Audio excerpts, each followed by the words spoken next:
Hello guys, it's Paralyzer here. If y'all looked at my YouTube channel, you would see that most of my content is based on horror games.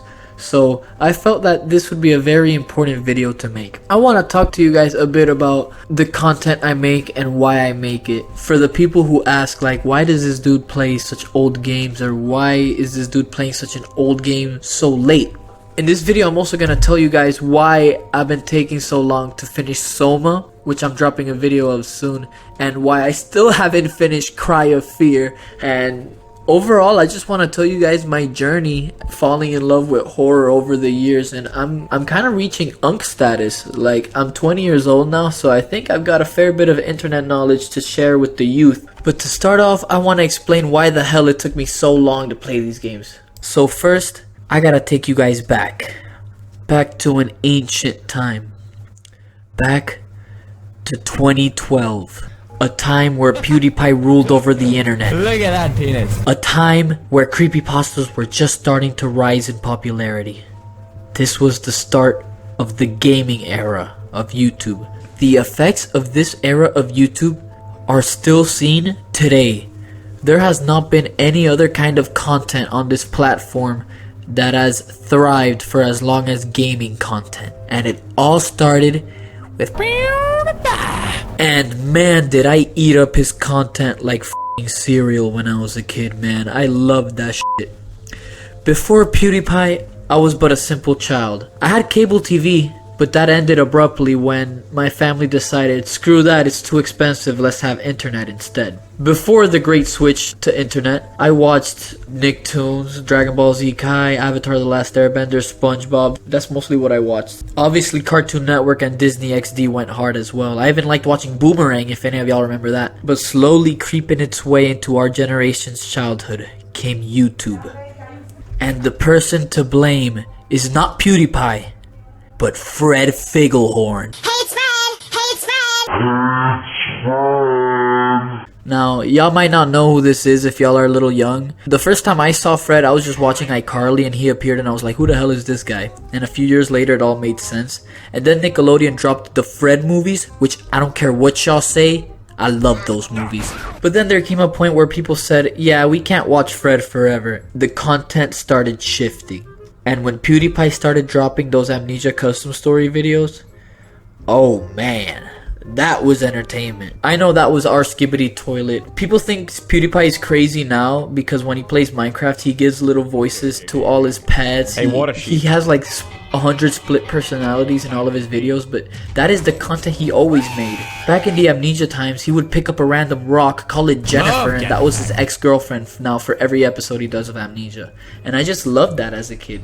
And then a little bit later, Markiplier started making rounds too, and I really liked Markiplier. I started watching the dude like in 2013, and he was very different from PewDiePie. While PewDiePie made kind of brain rot content, Markiplier actually cared about the games he was playing and the game design that went into it. So because of all this, I became obsessed with Amnesia and even Penumbra, which is the other game made by the same group of people, because those games, not only were they just fun to watch, I wanted to play them myself as a kid. They looked so fun. The fact that I could pick up every object, the physics, the grotesque monsters. I loved scary monsters as a kid. I always loved horror.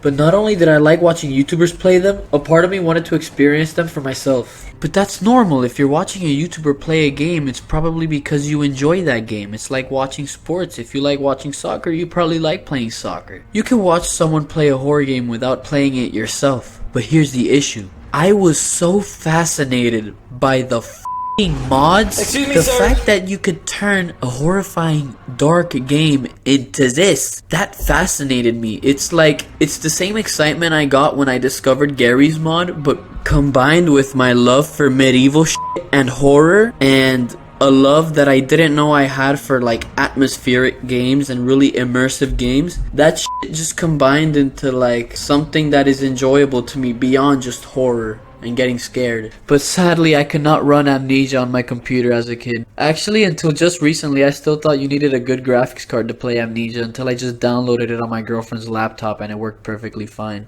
But if I wanted to play a good PC horror game, my only option was Gary's mod. But back then, Gmod horror maps weren't really what I was looking for. And even if I found a good one, it was just jump scares. I didn't want to get jump scared. I wanted to run away from spooky monsters in a good horror game. I wanted Amnesia, okay? So if I wanted a good horror game, my only other option at this point was Roblox. Yeah, there were not many horror games on Roblox back then, like, at all. I decided if I wanted a good horror game, I had to make it myself.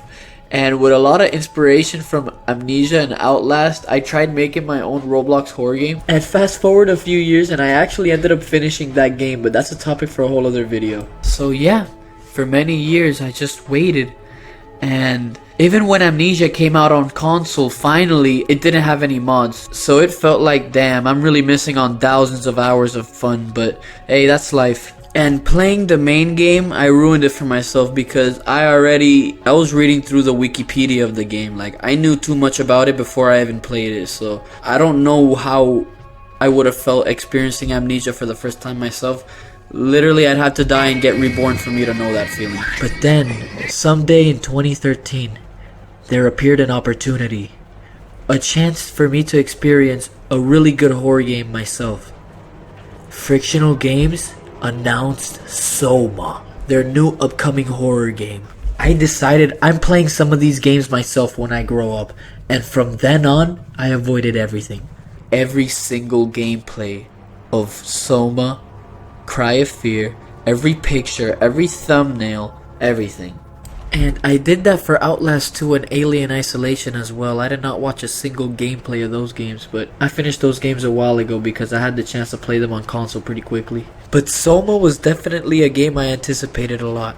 And just so you guys know how underrated Frictional Games has always been, they dropped all these cryptic videos, all these really cool teasers which still haven't hit 1 million views today on YouTube, and they came out 10 years ago. Y'all should be ashamed of yourselves, internet. Sucks that MatPat never made a video about it. He was too busy with Five Nights at Freddy's, but can you blame him? I mean, he was making that bread from that series. But anyways, let's move forward. Now, it's the later 2010s, and I took a long hiatus from horror.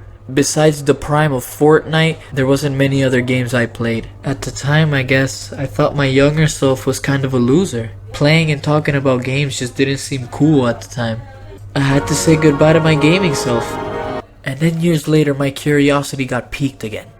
I'm gonna tell you guys one thing y'all probably don't know about SOMA. It actually didn't get the best reviews when it came out. Always when there's a game studio that releases a new game, they're gonna get compared to their best work, like Amnesia for example. I remember there was not a lot of good stuff said about SOMA, and I have proof. I have proof from a 4-year-old comment, and I just find that type of stuff kind of annoying. When I started seeing people praising SOMA all of a sudden, in my head I was like, okay, where the hell were y'all before? Because it just so happened that I started seeing all the praise for that game right after all the YouTube videos started coming out. And now people stopped comparing SOMA to Amnesia, and now what people talk about are the philosophical aspects to the game and the ending. And people were saying crazy things about it. So I did something that's in my nature. After hearing so much sudden praise for the game, I got skeptical. I started thinking, no way is the ending as sad as people say it is. I just started doubting it. The things I started hearing about this game were crazy, and it's not like I just played this game for the first time in 2024. I ran up some SOMA for the first time back during COVID in 2020, and I really liked it, but I just stopped playing it. I don't remember why. I probably needed space for Warzone on my freaking PlayStation 4 and I deleted it. But don't worry guys, I gave it another shot, this time on PC. I get way more immersed when I play on PC, so it was a way more fulfilling experience. And yeah, it got me at some points.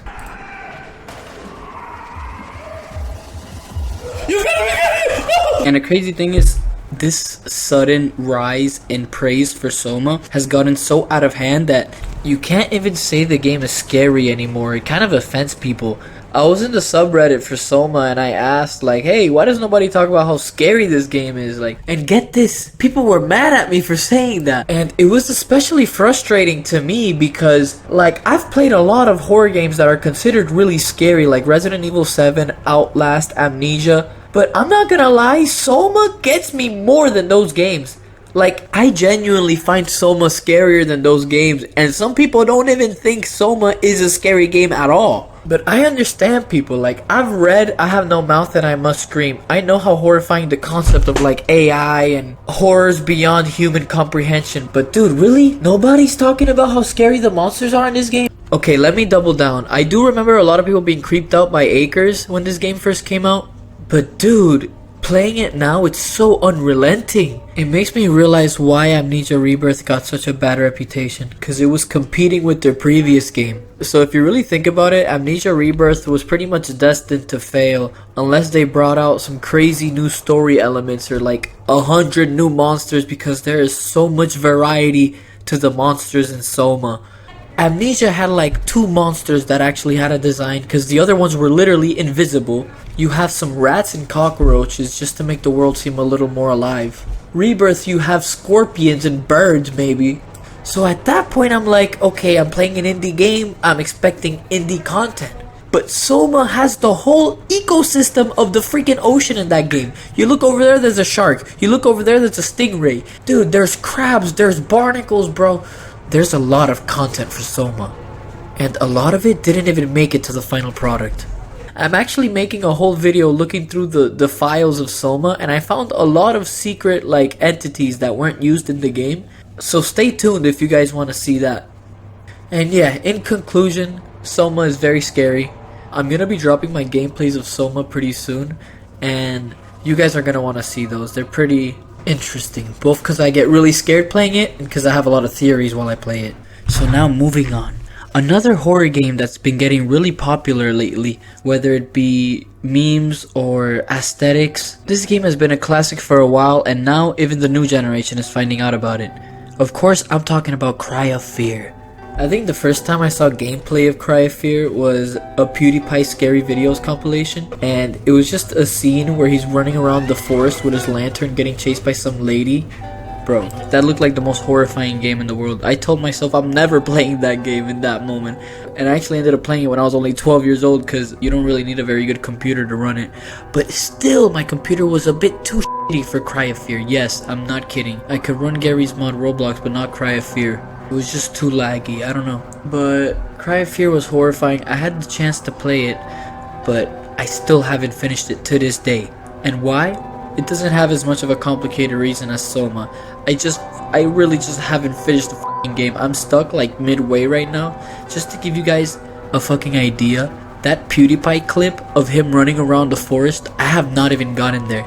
As a matter of fact, I'm still in the same setting you started, the city. It's a really long game, and right now I'm literally just stuck. And it's funny because my friend, who's also a fellow horror game developer, was also stuck at the exact same place that I was stuck on. We wanted to try out Cryoffear co-op together, but then I realized that Cryoffear co-op actually has spoilers for the ending of Cryoffear. So I sent him a YouTube walkthrough of the game so that we could get past the part we're stuck on, and he texted me back like, okay bro, I finished the game, let's play co-op now. And my lazy ass still hasn't finished the game. And another reason why I mentioned Cryoffear is because I have not encountered any spoilers for it. Like, I've seen some things, but I'm still very much confused, and I don't really know the whole overarching story. I know Simon is depressed, but that's it. Just so you guys know how slow I am at playing a game, I defeated the big saw guy like probably a year ago, dude. I did that boss battle. Holy shit. I still lived in my old house when I played that part of the game. Yeah, it's been 3 years. My Cryoffear game right now is probably 4 years old. Poor Simon, bro. He's been stuck in that Swedish town forever, man. I gotta get him out of there. Alright guys, I think it's time to wrap this up. That concludes this video. I hope you guys know a little bit more about me and what motivates me and what I like about horror. If you guys want to see my first-hand reactions and theories when I play these games, then you could watch the gameplay videos I'm going to be dropping soon. Stay tuned, you guys. Love you all, and thank you for watching. Peace.